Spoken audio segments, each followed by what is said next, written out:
আমার দলের ভারপ্রাপ্ত চেয়ারম্যান তারেক রহমান মহোদয়, উনি জিয়া রহমানের প্রতিচ্ছবি। এই দল আমাকে নিরাশ করবে না। 1996 সাল থেকে এই দলের সাথে বাংলাদেশ জাতীয়তাবাদী দল বিএনপির সাথে সম্পৃক্ত। প্রথমে কমল স্মৃতি সংসদ দিয়ে আমার দল শুরু। কমল স্মৃতি সংসদের নির্বাচিত সভাপতি ছিলাম থানার আমি। ওই থেকে শুরু করে এই পর্যন্ত আজকে প্রায় 29 বছর যাবৎ আমি এই দলের সাথে সম্পৃক্ত। আমি কোনো রকমের ষড়তামির অংশ না নিয়ে সর্বোচ্চ নিজেকে দলের জন্য নিবেদিত করে দলের জন্য কাজ করে আমি দলের একটা জায়গায় অবস্থানে অবস্থিত হতে চাইছিলাম, মানে কাজ করে কর্ম করে যখন আমি দলের একটা জায়গায় অধিষ্ঠ হতে চেয়েছিলাম, সেজন্য আমি ওইভাবে নিজেকে গঠন করেছি।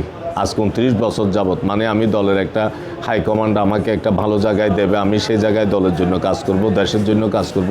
খেলার মাঠে যেখানে কোনো বিষয়ও না, ওইটা খেলার মাঠে এসে হামলা করে ওই হামলার জের ধরে আমিও আবেগ অনুরাগ রাগ বিরাগের বশীভূত হয়ে আমি হঠাৎ কতগুলো চ্যানেলকে বক্তব্য দিই। ওই দল আমার উপরে এই পানিশমেন্ট অথবা বহিষ্কারটা আমাকে করে। একটা চেইন অফ কমান্ড, এগুলো আমাকে মানতে হবে। দলের যখন যে সিদ্ধান্ত দেয় সেই সিদ্ধান্ত অবশ্যই আমাকে মাথা পেতে নিতে হবে এবং আমি সম্মানের সহিত ওই দলের সিদ্ধান্তকে মাথা পেতে নিয়ে ওই বহিষ্কার করার পরেও আমি দলের যে মায়া মমতা, আমার যে এতদিনের ত্যাগ, আন্দোলন সংগ্রাম, দেশের জন্য কাজ করা, দলের জন্য কাজ করা, দেশের মানুষের জন্য কাজ করা, এই সবগুলো বিষয় মিলে আমি আসলে দলের যে মায়া মমতা ওইটা ছাড়তে পারতেছি না।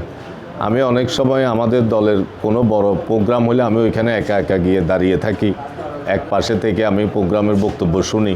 এগুলো আসলে জীবনের সাথে আমার মিশে গেছে, মানে আমার রক্তের সাথে দলের সাথে একটা সম্পৃক্ত হয়ে গেছে। এত বছরের একটা বিষয়, এটা কোনোভাবে দল আমাকে বহিষ্কার করার পরও আমি কোনো রকম অভিমান করে আমি দলের সাথে অভিমান করতে পারতেছি না।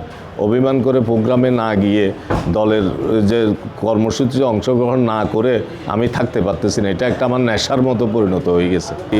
ঘরে যেরকম ছেলেদের মা বাবা শাসন করে, একটা দলও ওই রকম আমাদের যখন কোনো একটা আমরা ভুল করব সেটার জন্য শাসন করবে, আবার কোনো জায়গায় ভালো করলে তার জন্য সম্মানিত করবে। এটাই নিয়ম। অগাধ বিশ্বাস এই দল আমাকে নিরাশ করবে না। আমার দলের ভারপ্রাপ্ত চেয়ারম্যান তারেক রহমান মহোদয়, উনি জিয়া রহমানের প্রতিচ্ছবি। আমার অগাধ বিশ্বাস তারেক রহমানের হাতে কখনো ভুল হওয়ার সুযোগ নাই। সুতরাং আমি 9 সাল থেকে 24 সাল পর্যন্ত আমার একটা ডাটা আমি কেন্দ্রে জমা দিয়েছি। আমার দলের হাইকমান্ড ইনশাল্লাহ, আমার কেন্দ্রীয় যুবদলের সভাপতি মোনায়েম মুন্না ভাই এবং আমাদের নয়ন ভাইরা, ওনারা যদি এইগুলা দেখে এবং আমাদের হাইকমান্ডকে বলে, অবশ্যই আমাকে দল সম্মানিত করবেন। যেহেতু আমি ছোট একটা ভুল করেছি, সেই ভুল ক্ষমা করে দিয়ে আমাকে অবশ্যই একটা সম্মানের জায়গায় অধিষ্ঠিত করবেন, আমাকে আবার দলে ফিরিয়ে এনে সম্মানিত করবেন। এটা আমি অন্তর থেকে বিশ্বাস করি।